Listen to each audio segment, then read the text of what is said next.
ces hommes qui avaient pris un congé paternité par rapport à ceux qui n'en avaient pas pris avaient une probabilité d'être déprimés environ 25% plus faible.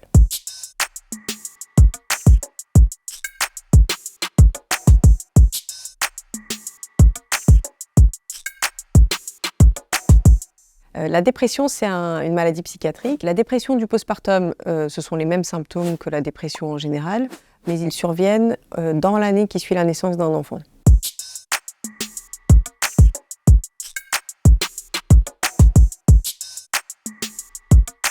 Ça concerne principalement les mères et on a beaucoup d'études à ce sujet. On pense qu'environ une mère sur 5 pourrait, à un moment donné, dans l'année qui suit la naissance de son enfant, avoir des symptômes qui correspondent à la dépression du postpartum. Chez les pères, il y a beaucoup moins d'études, mais celles qui existent estiment que jusqu'à 7 ou 8% des pères pourraient également être concernés. On sait que lorsque le père est déprimé, il y a plus de conflits au sein du couple, plus de problèmes relationnels, etc. Et puis on pense aussi, il y a des études qui suggèrent que la dépression du père en soi est un facteur qui prédit le bien-être et le bon développement des enfants à moyen terme.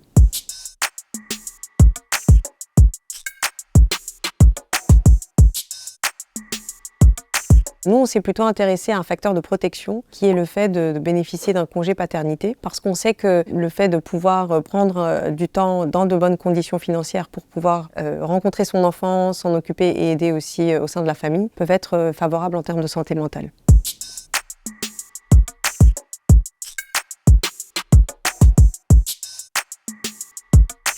Nous avons donc observé que ces hommes qui avaient pris un congé paternité par rapport à ceux qui n'en avaient pas pris avaient une probabilité d'être déprimés environ 25% plus faible. Donc le congé paternité est bien un facteur protecteur, toutes choses égales par ailleurs évidemment. On a pris en compte beaucoup d'autres facteurs de risque de la dépression possibles.